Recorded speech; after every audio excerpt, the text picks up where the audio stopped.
ನಮಸ್ಕಾರ ವೀಕ್ಷಕರೇ ರಾಷ್ಟ್ರೀಯವಾಗಿ ಪಾಕಿಸ್ತಾನ ಭಾರತ ಸಂಭಾವ್ಯ ಯುದ್ಧದ ಬಗ್ಗೆ ಚರ್ಚೆ ನಡೀತಾ ಇದೆ. ಇತ್ತ ಅದರ ಬೆನ್ನಲ್ಲೇ ರಾಜ್ಯ ರಾಜಕಾರಣದಲ್ಲಿ ಸಿಎಂ ಬದಲಾವಣೆ ಬಗ್ಗೆ ಭಾರಿ ಚರ್ಚೆಗಳು ನಡೀತಾ ಇದೆ. ಸದ್ಯದಲ್ಲೇ ಕಾಂಗ್ರೆಸ್ನಲ್ಲಿ ಭಾರಿ ಅಲ್ಲೋಲ ಕಲ್ಲೋಲ ಸೃಷ್ಟಿಯಾಗೋದಕ್ಕೆ ವೇದಿಕೆ ಸಜ್ಜಾಗ್ತಾ ಇದೆ. ವಿಪಕ್ಷದಿಂದ ಹಿಡಿದು ರಾಜಕೀಯ ಪಂಡಿತರು ಲೆಕ್ಕಾಚಾರವನ್ನು ಹಾಕೊಳ್ತಿದ್ದಾರೆ. ಇನ್ನು ಎಲ್ಲವೂ ತಣ್ಣಗಾಗ್ತಿದೆ ಅಂದುಕೊಳ್ಳುವಷ್ಟರಲ್ಲಿ ಹಲವರು ಸಿಎಂ ರೇಸ್ನಲ್ಲಿ ಕಾಣಿಸ್ಕೊಳ್ತಾ ಇದ್ದಾರೆ. ಕಾರಣ ಪವರ್ ಶೇರಿಂಗ್ ವಿಚಾರ ಮತ್ತೆ ಮುನ್ನೆಲೆಗೆ ಬಂದಿದೆ. ಸದ್ದಿಲ್ಲದೆ ಕಾಂಗ್ರೆಸ್ನ ಒಬ್ಬ ಹಿರಿಯ ಪ್ರಮುಖ ನಾಯಕರು ಸಿಎಂ ರೇಸ್ನಲ್ಲಿ ಟಾಪ್ಗೆ ಬಂದು ಕುಳಿತುಕೊಂಡಿದ್ದಾರೆ. ಅವರ ಜೊತೆಗೆ ಹಲವರು ಈಗ ಸಿದ್ದರಾಮಯ್ಯ ಅವರಿಗೆ ಭಾರಿ ಪೈಪೋಟಿ ಕೊಡ್ತಾ ಇರುವಂತದ್ದು ಕಾಂಗ್ರೆಸ್ನಲ್ಲಿ ಒಂದು ದೊಡ್ಡ ಸಂಚಲನ ಸೃಷ್ಟಿಯಾಗೋದು ಫಿಕ್ಸ್ ಅಂತ ಹೇಳಬಹುದು.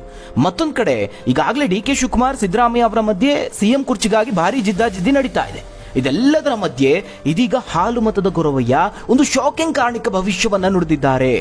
ಅದು ಮುಖ್ಯಮಂತ್ರಿ ಕುರ್ಚಿ ಬಗ್ಗೆ, ಮುಂದಿನ ಮುಖ್ಯಮಂತ್ರಿ ಯಾರಾಗ್ತಾರೆ ಅನ್ನೋ ಬಗ್ಗೆ.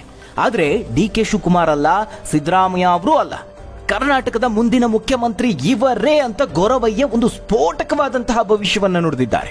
ಗೊರವಯ್ಯ ನುಡಿದಂತಹ ಈ ಭವಿಷ್ಯ ಈಗ ಮತ್ತೆ ರಾಜ್ಯ ರಾಜಕೀಯದಲ್ಲಿ ಸಿಎಂ ಬದಲಾವಣೆ ಚರ್ಚೆಯನ್ನ ಮುನ್ನೆಲೆಗೆ ತರೋದು ಮಾತ್ರ ಅಲ್ಲ, ಈ ಸ್ಫೋಟಕ ಭವಿಷ್ಯ ಈಗ ಭಾರೀ ಸಂಚಲನವನ್ನ ಸೃಷ್ಟಿ ಮಾಡ್ತಾ ಇದೆ. ರಾಜಕೀಯವಾಗಿ ಬಹಳ ಮಹತ್ವ ಪಡೆದುಕೊಂಡಿದೆ.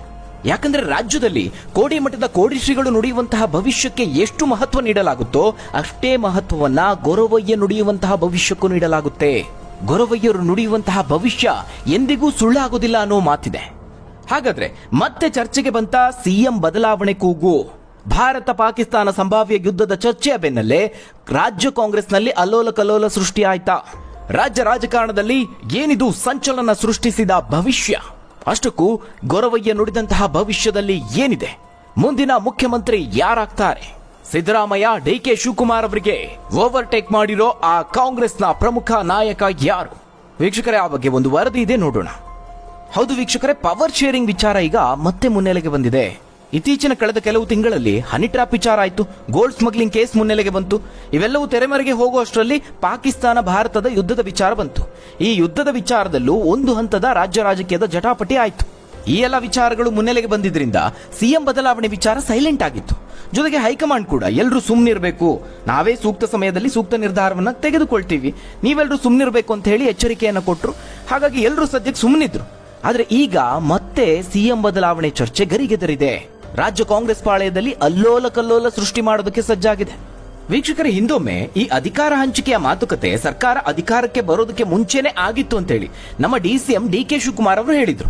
ಇದು ಕರ್ನಾಟಕ ಕಾಂಗ್ರೆಸ್ನಲ್ಲಿ ಭಾರಿ ಬೆಳವಣಿಗೆ ಕಾರಣ ಆಗಿತ್ತು.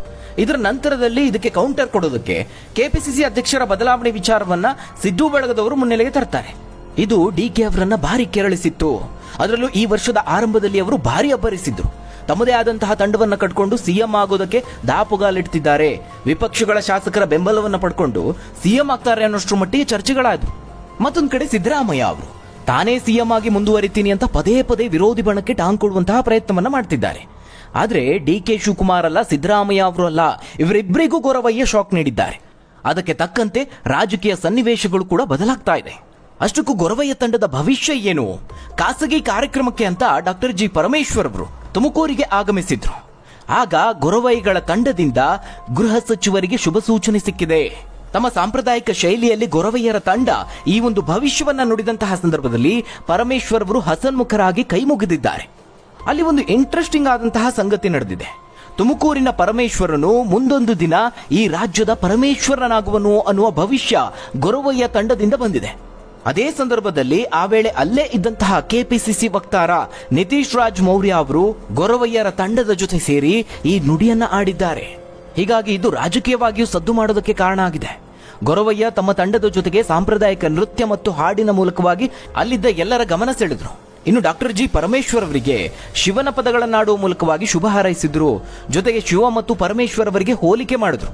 ರಾಜ್ಯದ ಹಾಲಿ ಗೃಹ ಮಂತ್ರಿಗಳು ಮುಂದೊಂದು ದಿನ ರಾಜ್ಯದ ಮುಖ್ಯಮಂತ್ರಿ ಆಗಲಿದ್ದಾರೆ ಅನ್ನುವ ಮಾತನ್ನ ತಮ್ಮ ಗೊರವಯ್ಯ ಶೈಲಿಯಲ್ಲಿ ತಂಡ ನುಡಿತು. ಆಗ ಅಲ್ಲಿದ್ದ ಎಲ್ಲರೂ ಸಂತೋಷ ಪಟ್ರು. ಇದೇ ವೇಳೆಯಲ್ಲಿ ಕೆಪಿಸಿಸಿಯ ನಿತೀಶ್ ಮೌರ್ಯ ಅವರು ಕೂಡ ಗೊರವಯ್ಯ ತಂಡದ ಜೊತೆಗೆ ಧ್ವನಿಗೂಡಿಸುತ್ತಾರೆ. ಹೈಕಮಾಂಡ್ ಸೂಚನೆಯ ಮೇರೆಗೆ ತಣ್ಣಗಾಗಿದ್ದಂತಹ ಮುಂದಿನ ಮುಖ್ಯಮಂತ್ರಿ ವಿಚಾರಕ್ಕೆ ಸಂಬಂಧಿಸಿದಂತೆ ಗೊರವಯ್ಯ ತಂಡದ ನುಡಿಗಳು ಈಗ ಮತ್ತೆ ಈ ವಿಚಾರ ಮುನ್ನೆಲೆಗೆ ಬರೋದಕ್ಕೆ ಕಾರಣ ಆಗ್ತಾ ಇದೆಯಾ ಅನ್ನೋ ಕುತೂಹಲ ಕಾರಣ ಆಗಿದೆ. ವೀಕ್ಷಕರ, ಇದೇ ರೀತಿಯಲ್ಲಿ ಕಳೆದ ಮಾರ್ಚ್ ತಿಂಗಳಲ್ಲಿ ಮೈಲಾರ ದೇವರ ಗೊರವಯ್ಯ ಸಹ ತುಮಕೂರಿನ ಜಿಲ್ಲಾಧಿಕಾರಿ ಕಚೇರಿ ಆವರಣದಲ್ಲಿ ಜಿಲ್ಲಾ ಉಸ್ತುವಾರಿ ಸಚಿವರೂ ಆಗಿರುವಂತಹ ಡಾಕ್ಟರ್ ಜಿ ಪರಮೇಶ್ವರ್ ಅವರ ಕಚೇರಿಗೆ ಆಕಸ್ಮಿಕವಾಗಿ ಭೇಟಿ ನೀಡಿದ್ರು. ಆದರೆ ಪರಮೇಶ್ವರ್ ಅವರು ಆ ಸಂದರ್ಭದಲ್ಲಿ ಕಚೇರಿಯಲ್ಲಿ ಇರಲಿಲ್ಲ. ಹಾಗಾಗಿ ಆಡಳಿತ ಸಿಬ್ಬಂದಿಯವರೊಂದಿಗೆ ಮಾತನಾಡಿ ಪರಮೇಶ್ವರ್ ಅವರ ಮುಂದಿನ ರಾಜಕೀಯ ಭವಿಷ್ಯದ ಬಗ್ಗೆ ಭವಿಷ್ಯವನ್ನು ನುಡಿತಾರೆ. ಹಾಲುಮತದ ಗೊರವಯ್ಯ ಗೃಹ ಸಚಿವ ಡಾಕ್ಟರ್ ಜಿ ಪರಮೇಶ್ವರ್ ಅವರಿಗೆ ಶೀಘ್ರದಲ್ಲೇ ಮುಖ್ಯಮಂತ್ರಿ ಭಾಗ್ಯ ಸಿಗಲಿದೆ ಅಂತ ಹೇಳಿ ಹೋಗ್ತಾರೆ. ಇದು ಬಹಳ ಅಚ್ಚರಿ ಮೂಡಿಸಿತ್ತು. ಮಾರ್ಚ್ 20ನೇ ತಾರೀಕು ಕಚೇರಿಗೆ ಬಂದಿದ್ದಂತಹ ಆ ಮೂವರು ಗೊರವಯ್ಯರು ಮುಖ್ಯಮಂತ್ರಿ ಸಿದ್ದರಾಮಯ್ಯ ಅವರು ಶೀಘ್ರದಲ್ಲಿ ಇಳಿದು ಗೃಹ ಸಚಿವ ಡಾಕ್ಟರ್ ಜಿ ಪರಮೇಶ್ವರ್ ಅವರು ಸಿಎಂ ಆಗಲಿ ಅಂತ ಆಶೀರ್ವಾದ ಮಾಡಿ ಹೋಗ್ತಾರೆ. ಸಚಿವರ ವಿಶೇಷ ಕರ್ತವ್ಯಾಧಿಕಾರಿಯಾದಂತಹ ಡಾಕ್ಟರ್ ನಾಗಣ್ಣ ಅವರಿಗೆ ಈ ಕಾರಣಿಕ ಭವಿಷ್ಯವನ್ನ ನುಡಿದು ಆಶೀರ್ವಾದವನ್ನ ಮಾಡಿ ಹೋಗ್ತಾರೆ. ಈ ಘಟನೆ ಸಾರ್ವಜನಿಕ ವಲಯದಲ್ಲಿ ಗೊರವಯ್ಯನ ಕಾರಣಿಕ ಭವಿಷ್ಯದ ಬಗ್ಗೆ ಭಾರೀ ಚರ್ಚೆಗೆ ಗ್ರಾಸವಾಗುತ್ತೆ. ಇನ್ನು ವೀಕ್ಷಕರೇ, ಕೇವಲ ಗೊರವಯ್ಯ ಮಾತ್ರ ಅಲ್ಲ, ರಾಜ್ಯದ ಹಲವು ಸ್ವಾಮೀಜಿಗಳು ಇದೇ ರೀತಿಯಲ್ಲಿ ಇವರೇ ಮುಖ್ಯಮಂತ್ರಿ ಆಗ್ತಾರೆ ಅನ್ನುವ ಭವಿಷ್ಯವನ್ನ ನುಡಿದಿರುವಂತದ್ದು. ಕೇವಲ 2 ವಾರದ ಹಿಂದೆ ಅಷ್ಟೇ ವಿಜಯಪುರದಲ್ಲಿ ಕೋಡಿಮಠದ ಶ್ರೀಗಳು ಸಹ ಒಂದು ಭವಿಷ್ಯವನ್ನ ನುಡಿದಿದ್ರು. ಸಿದ್ದರಾಮಯ್ಯ ಅವರ ಕೈಯಿಂದ ಅಧಿಕಾರವನ್ನ ಕಿತ್ಕೊಳ್ಳೋದು ಕಷ್ಟ ಅಂತ ಹೇಳಿದ್ದ ಇದೇ ಶ್ರೀಗಳು ವಿಜಯಪುರದಲ್ಲಿ ಇತ್ತೀಚೆಗೆ ಉತ್ತರ ಕರ್ನಾಟಕ ಭಾಗದ ನಾಯಕನಿಗೆ ಸಿಎಂ ಪಟ್ಟ ಸಿಗುತ್ತೆ ಅನ್ನುವಂತೆ ಒಂದು ಭವಿಷ್ಯವನ್ನ ನುಡಿತಾರೆ.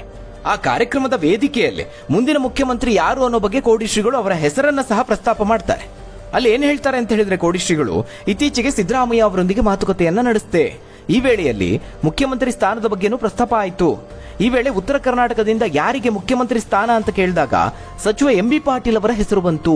ಎಂಬಿ ಪಾಟೀಲ್ ಅವರು ತುಂಬಾ ಒಳ್ಳೆಯ ಕೆಲಸಗಳನ್ನು ಮಾಡ್ಕೊಂಡು ಬಂದಿದ್ದಾರೆ, ಅವರಿಗೆ ಮುಖ್ಯಮಂತ್ರಿ ಆಗುವ ಯೋಗ ಇದೆ ಅಂತ ಕೋಡಿಶ್ರೀಗಳು ಹೇಳ್ತಾರೆ. ವೀಕ್ಷಕರೇ, ಇವೆಲ್ಲವೂ ಜ್ಯೋತಿಷ್ಯ ಭವಿಷ್ಯದ ವಿಚಾರ ಆದ್ರೆ, ಇನ್ನು ರಾಜಕೀಯವಾಗಿ ಹಲವರು ಈಗ ಸಿಎಂ ರೇಸ್ನಲ್ಲಿ ಕಾಣಿಸ್ಕೊಳ್ತಾ ಇದ್ದಾರೆ. ಕಾಂಗ್ರೆಸ್ ಮುಂದೆ ಈಗ ಹಲವಾರು ಆಯ್ಕೆಗಳಿದೆ. ನವೆಂಬರ್ಗೆ ಕೇವಲ 5 ತಿಂಗಳು ಬಾಕಿ ಇರುವಂತದ್ದು. ಅಷ್ಟರೊಳಗೆ ರಾಜ್ಯ ಕಾಂಗ್ರೆಸ್ನಲ್ಲಿ ಭಾರೀ ಅಲ್ಲೋಲ ಕಲ್ಲೋಲ ಆಗುತ್ತೆ ಅನ್ನೋ ಚರ್ಚೆ ನಡೀತಾ ಇದೆ. ಈಗ ಕಾಂಗ್ರೆಸ್ ಹೈಕಮಾಂಡ್ ಮುಂದೆ ಯಾವೆಲ್ಲ ಆಯ್ಕೆಗಳಿದೆ ಅನ್ನೋದನ್ನ ನೋಡೋದಾದ್ರೆ, ಅದು ಮೊದಲನೇದಾಗಿ ಕಾಣಿಸ್ಕೊಳ್ಳೋದೇ ಸಿದ್ದರಾಮಯ್ಯ ಅವರನ್ನು ಮುಂದುವರೆಸುವ ಬಗ್ಗೆ. ಈಗಾಗಲೇ ಸಿಎಂ ಸಿದ್ದರಾಮಯ್ಯ ಅವರು ತಮ್ಮ ಆಪ್ತರ ಬಳಿ ಹೇಳಿಕೊಂಡಂತೆ ಸಿಎಂ ಸ್ಥಾನಕ್ಕೆ ಮುಂದಿನ ನವೆಂಬರ್ ಹೊತ್ತಿಗೆ ರಾಜೀನಾಮೆಯನ್ನು ಕೊಡ್ತಾರೆ. ಆದರೆ ಮುಂದಿನ ರಾಜಕೀಯ ಬೆಳವಣಿಗೆಗಳು ತಮ್ಮ ಹಿತ, ಪಕ್ಷದ ಹಿಡಿತವನ್ನ ನೋಡಿಕೊಂಡು ಅಂತಿಮ ನಿರ್ಧಾರವನ್ನ ಪ್ರಕಟಿಸುತ್ತಾರೆ ಅನ್ನೋದು ಸುದ್ದಿ.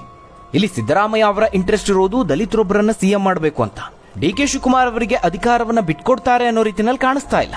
ಯಾಕಂದ್ರೆ ಅವರ ಈ ಹಿಂದಿನ ಮುಖ್ಯಮಂತ್ರಿ ಅವಧಿಯಲ್ಲೂ ಕೂಡ ಮೊದಲ 2.5 ವರ್ಷ ಡಿ.ಕೆ. ಅವರನ್ನ ಅಧಿಕಾರದಿಂದಲೇ ದೂರ ಇರಿಸಿದ್ರು. ಪ್ರಮುಖವಾಗಿ ಡಿ.ಕೆ. ಅವರ ನಡವಳಿಕೆ ಬಗ್ಗೆ ಸಿದ್ದರಾಮಯ್ಯ ಅವರಿಗೆ ಅವರ ಬೆಂಬಲಿಗರಿಗೆ ಬೇಸರ ಇದೆ. ಇದೇ ಕಾರಣಕ್ಕೆ ಡಿ.ಕೆ. ಅವರನ್ನ ಸಿದ್ದು ಬೆಂಬಲಿಗರು ವಿರೋಧ ಮಾಡ್ತಾರೆ. ಹೀಗಾಗಿ ಈ 2ನೇ ಆಯ್ಕೆ ಅಂತ ಬಂದಾಗ, ದಲಿತರೊಬ್ರು ಸಿಎಂ ಮಾಡಬೇಕು ಅಂತ ಬಂದಾಗ ಅಲ್ಲಿಯೂ ಸಹ ಹಲವು ಆಯ್ಕೆಗಳಿದೆ. ಭಿನ್ನಮತ ಸ್ಫೋಟಿಸುವಂತಹ ಸಾಧ್ಯತೆಗಳು ಹೆಚ್ಚಾಗಿದೆ. ಈ ಕಾರಣಕ್ಕಾಗಿ ಅಲ್ಲಿ ಒಂದು ಪ್ಲಾನ್ ಮಾಡಿದ್ರೆ ಹೈಕಮಾಂಡ್ ಮಲ್ಲಿಕಾರ್ಜುನ ಖರ್ಗೆ ಅವರನ್ನ ತಂದು ನಿಲ್ಲಿಸುತ್ತಾರೆ. ಸಹಜವಾಗಿನೇ ಖರ್ಗೆ ಅವರಿಗೆ ಸಿಎಂ ಆಗಬೇಕು ಅನ್ನೋ ಆಕಾಂಕ್ಷೆ ಇದೆ. ಸೋನಿಯಾ ಗಾಂಧಿ ಅವರೇ ಸೂಚನೆ ನೀಡಿದ್ರೆ ಅವರು ಸಿಎಂ ಸ್ಥಾನವನ್ನ ಒಪ್ಪಿಕೊಳ್ಬೇಕಾಗುತ್ತೆ. ಹಾಗೇನಾದ್ರೂ ಒಪ್ಪಿದ್ರೆ ರಾಜ್ಯದಲ್ಲಿ ಪಕ್ಷಕ್ಕೆ ಎದುರಾಗುವಂತಹ ಭಿನ್ನಮತದ ಕಂಟಕ ಕೂಡ ಕಡಿಮೆ ಆಗುತ್ತೆ. ಯಾಕಂದ್ರೆ ಉಳಿದವರಿಗೆ ಖರ್ಗೆ ಅವರನ್ನ ಅಷ್ಟು ಬಲವಾಗಿ ವಿರೋಧ ಮಾಡೋದಕ್ಕೆ ಸಾಧ್ಯ ಆಗೋದಿಲ್ಲ. ಇನ್ನು 3ನೇ ಆಯ್ಕೆ ಡಿ.ಕೆ. ಶಿವಕುಮಾರ್ ಅವರು. ಅವಕಾಶ ಸಿಕ್ಕಾಗೆಲ್ಲ ಪಕ್ಷದ ನಾಯಕರಿಗೆ ಸಿಎಂ ಹುದ್ದೆ ಬಗ್ಗೆ ಅವರು ನೆನಪು ಮಾಡ್ತಾನೆ ಬಂದಿದ್ದಾರೆ.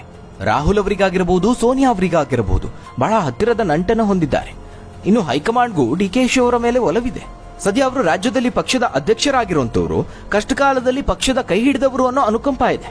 ಹೈಕಮಾಂಡ್ಗೆ ಅವರ ಮೇಲೆ ಒಲವಿದ್ರು ರಾಜ್ಯ ರಾಜಕೀಯದ ಲೆಕ್ಕಾಚಾರಗಳು ಅಷ್ಟು ಸುಲಭ ಇಲ್ಲ. ಒಂದು ವೇಳೆ ಖರ್ಗೆ ಅವರೇನಾದ್ರೂ ರಾಜ್ಯ ರಾಜಕಾರಣಕ್ಕೆ ಎಂಟ್ರಿ ಆದ್ರೆ ಡಿ.ಕೆ. ಶಿವಕುಮಾರ್ ಅವರು ಡಿಸಿಎಂ ಆಗಿನೇ ಮುಂದುವರಿಬೇಕಾಗುತ್ತೆ. ಅದು ಹೈಕಮಾಂಡ್ಗೂ ಅನಿವಾರ್ಯ ಆಗುತ್ತೆ. ಇನ್ನು ವೀಕ್ಷಕರೇ, 4ನೇ ಆಯ್ಕೆಗೆ ಬಂದ್ರೆ, ಒಂದು ವೇಳೆ ಖರ್ಗೆ ಅವರು ಬರೋದಿಲ್ಲ ಅನ್ನೋ ಸೂಚನೆ ಸಿಕ್ಕಿದ್ರೆ ಸಿಎಂ ಸ್ಥಾನ ಬದಲಾಗಲೇಬೇಕು ಅನ್ನುವಂತಹ ನಿರ್ದೇಶನ ಹೈಕಮಾಂಡ್ನಿಂದಲೇ ಬಂತು ಅಂತ ಹೇಳಿದ್ರೆ ಆಗ ಸಿದ್ದರಾಮಯ್ಯ ಅವರು ಪರಿಶಿಷ್ಟ ಜಾತಿ ಪಂಗಡದ ವ್ಯಕ್ತಿಯನ್ನೇ ಆಯ್ಕೆ ಮಾಡಿಕೊಳ್ಳುವಂತಹ ಸಾಧ್ಯತೆ ಹೆಚ್ಚು. ಅದರಲ್ಲಿ 2 ಪ್ರಮುಖ ಹೆಸರುಗಳು ಕಾಣಿಸ್ಕೊಳ್ಳುತ್ತೆ. ಮೊದಲನೇದಾಗಿ ಕಾಣಿಸ್ಕೊಳ್ಳೋದೆ ಹಿರಿಯರಾದಂತಹ, ಈ ಹಿಂದೆ 8 ವರ್ಷ ಕೆಪಿಸಿಸಿ ಅಧ್ಯಕ್ಷರಾಗಿ ಡಿಸಿಎಂ ಆಗಿ ಕೆಲಸ ಮಾಡಿರುವಂತಹ ಡಾಕ್ಟರ್ ಜಿ ಪರಮೇಶ್ವರ್ ಅವರ ಹೆಸರು. ಸದ್ಯ ಪರಮೇಶ್ವರ್ ಅವರು ಸಿದ್ದರಾಮಯ್ಯ ಅವರ ಜೊತೆಗೆ ಗುರುತಿಸಿಕೊಂಡಿದ್ದಾರೆ. ಖರ್ಗೆ ಅವರ ಜೊತೆಗೂ ಒಡನಾಟ ಚೆನ್ನಾಗಿದೆ. ಹೀಗಾಗಿ ಪರಮೇಶ್ವರ್ ಅವರಿಗೆ ಸಿಎಂ ಸ್ಥಾನ ಒಲಿಯುವಂತಹ ಸಾಧ್ಯತೆಗಳು ಹೆಚ್ಚಾಗಿ ಕಾಣಿಸ್ತಾ ಇದೆ. ಒಂದು ವೇಳೆ ಇವರಲ್ಲ ಅಂತ ಹೇಳಿದ್ರೆ, ಬಹಳ ಲೀಸ್ಟ್ ಸಾಧ್ಯತೆ ಅಂತ ಹೇಳಿದ್ರೆ ಅದು ಸಿದ್ದರಾಮಯ್ಯ ಅವರ ಪರಮಾಪ್ತರಾಗಿರುವಂತಹ ಸತೀಶ್ ಜಾರಕಿಹೊಳಿ ಅವರ ಹೆಸರನ್ನ ಪರಿಗಣನೆ ಮಾಡಬಹುದು. ಅಲ್ಲಿ ಸತೀಶ್ ಜಾರಕಿಹೊಳಿ ಅವರು ಉತ್ತರ ಕರ್ನಾಟಕದವರು ಅನ್ನೋದು ಮತ್ತೊಂದು ಕಾರಣ ಸಿಗುತ್ತೆ. ಆದ್ರೆ ಸತೀಶ್ ಜಾರಕಿಹೊಳಿ ಅವರ ಹೆಸರನ್ನ ತೆಗೆದುಕೊಳ್ಳುವಂತಹ ಸಾಧ್ಯತೆ ಬಹಳ ಬಹಳ ಕಡಿಮೆ ಇದೆ. ಆದ್ರೆ ಡಿಸಿಎಂ ಸ್ಥಾನಕ್ಕೆ ಅಥವಾ ಕೆಪಿಸಿಸಿ ಅಧ್ಯಕ್ಷ ಸ್ಥಾನಕ್ಕೆ ಪ್ರಬಲ ಆಕಾಂಕ್ಷಿ ಅಂತ ಹೇಳ್ಬೋದು. ಇನ್ನು ವೀಕ್ಷಕರೇ, 5ನೇ ಆಯ್ಕೆ ವಿಚಾರಕ್ಕೆ ಬಂದ್ರೆ, ಕಾಂಗ್ರೆಸ್ನಲ್ಲಿ ಲಿಂಗಾಯತರನ್ನ ಕಡೆಗಣಿಸಿದ್ದಾರೆ ಅನ್ನುವ ಆರೋಪ ಇದೆ. ಅದು ಮಾತ್ರ ಅಲ್ಲ, ರಾಜ್ಯದಲ್ಲಿ ಸದ್ಯ ಏನು ಆಯ್ಕೆ ಆಗಿದ್ದಾರೆ ಶಾಸಕರುಗಳು, ಲಿಂಗಾಯತ ಸಮಾಜಕ್ಕೆ ಸೇರಿದಂತಹ ದೊಡ್ಡ ಮಟ್ಟದ ಶಾಸಕರ ಸಂಖ್ಯೆ ಇದೆ. ಪ್ರಮುಖವಾಗಿ 3.5 ದಶಕದ ಹಿಂದೆ ವೀರೇಂದ್ರ ಪಾಟೀಲ್ ಅವರನ್ನ ಯಾವಾಗ ಸಿಎಂ ಸ್ಥಾನದಿಂದ ಕೆಳಗಿಳಿಸಿದ್ರೋ ಆನಂತರದಲ್ಲಿ ಲಿಂಗಾಯತರಿಗೆ ಕಾಂಗ್ರೆಸ್ ಅವಕಾಶ ಮಾಡಿಕೊಟ್ಟಿಲ್ಲ ಅನ್ನೋ ಅಸಮಾಧಾನ ದೊಡ್ಡ ಮಟ್ಟದಲ್ಲಿದೆ. ಈ ಅಂಶನೂ ಸಹ ಪರಿಗಣನೆಗೆ ಬರುವಂತಹ ಸಾಧ್ಯತೆ ದಟ್ಟವಾಗಿದೆ. ಆಗ ಸಿದ್ದರಾಮಯ್ಯ ಅವರ ಆಯ್ಕೆ ಏನಾಗಿರುತ್ತೆ ಅಂತ ಹೇಳಿದ್ರೆ, ತಮಗೆ ಆಪ್ತರಾಗಿರುವಂತಹ ಹಾಗೆ ಪಕ್ಷ ಮಟ್ಟದಲ್ಲೂ ಬಹಳ ಉತ್ತಮವಾದಂತಹ ಸಂಬಂಧ ಹೊಂದಿರುವ ಎಂಬಿ ಪಾಟೀಲ್ ಅವರ ಹೆಸರನ್ನ ಪರಿಗಣನೆಗೆ ತೆಗೆದುಕೊಳ್ಳಬಹುದು. ಈ ಎಲ್ಲ ಆಯ್ಕೆಗಳಿರೋದ್ರಿಂದಲೇ ಸಿದ್ದರಾಮಯ್ಯ ಅವರು ಮುಂದುವರಿತಾರಾ ಅಥವಾ ಡಿ.ಕೆ. ಶಿವಕುಮಾರ್ ಅವರಿಗೆ ಅಧಿಕಾರ ಹಸ್ತಾಂತರ ಮಾಡ್ತಾರಾ ಅಥವಾ ಪರಮೇಶ್ವರ್, ಸತೀಶ್ ಜಾರಕಿಹೊಳಿ ಅವರೋ, ಎಂಬಿ ಪಾಟೀಲೋ ಇವರಲ್ಲಿ ಯಾರಿಗಾದ್ರೂ ಅವಕಾಶ ಸಿಗುತ್ತಾ ಅನ್ನೋ ಲೆಕ್ಕಾಚಾರಗಳು ಭಾರಿ ಕುತೂಹಲವನ್ನ ಮೂಡಿಸ್ತಾ ಇದೆ. ಆದ್ರೆ ಇದರ ಅಂತಿಮ ನಿರ್ಧಾರವನ್ನು ತೆಗೆದುಕೊಳ್ಳೋದು ಹೈಕಮಾಂಡ್, ಅದರಲ್ಲೂ ಪ್ರಮುಖವಾಗಿ ಎಐಸಿಸಿ ಅಧ್ಯಕ್ಷರಾದಂತಹ ಮಲ್ಲಿಕಾರ್ಜುನ ಖರ್ಗೆ ಅವರು. ಅವರೇ ರಾಜ್ಯ ರಾಜಕಾರಣಕ್ಕೆ ಬರಬಹುದು, ಇಲ್ಲ ಬೇರೆಯವರಿಗೆ ಅವಕಾಶವನ್ನ ಮಾಡಿಕೊಡಬಹುದು. ಆದ್ರೆ ಹೈಕಮಾಂಡ್ನ ನಿರ್ಧಾರಗಳು ಮಾತ್ರ ರಾಜ್ಯ ಕಾಂಗ್ರೆಸ್ ಪಾಳ್ಯದಲ್ಲಿ ಅಲ್ಲೋಲ ಕಲ್ಲೋಲ ಸೃಷ್ಟಿ ಮಾಡೋದಂತೂ ಸ್ಪಷ್ಟ. ಇದೆಲ್ಲದಕ್ಕೂ ಕಾರಣ ಆಗಿರೋದು ನವೆಂಬರ್ ರಾಜಕಾರಣ, ಪವರ್ ಶೇರಿಂಗ್ ವಿಚಾರ. ಹಾಗಾದ್ರೆ ವೀಕ್ಷಕರೇ, ಈ ಬಗ್ಗೆ ನೀವೇನಂತೀರಾ? ರಾಜ್ಯದ ಮುಂದಿನ ಮುಖ್ಯಮಂತ್ರಿ ಯಾರಾಗಬಹುದು, ಯಾರಾಗಬೇಕು? ರಾಜ್ಯದ ಆಡಳಿತದ ಚುಕ್ಕಾಣಿ ಯಾರ ಕೈಗೆ ಸಿಕ್ಕರೆ ಸೂಕ್ತ? ತಪ್ಪದೆ ನಿಮ್ಮ ಅನಿಸಿಕೆ, ಅಭಿಪ್ರಾಯವನ್ನ ಕಮೆಂಟ್ ಮೂಲಕವಾಗಿ ತಿಳಿಸಿ. ಧನ್ಯವಾದಗಳು ವೀಕ್ಷಕರೇ.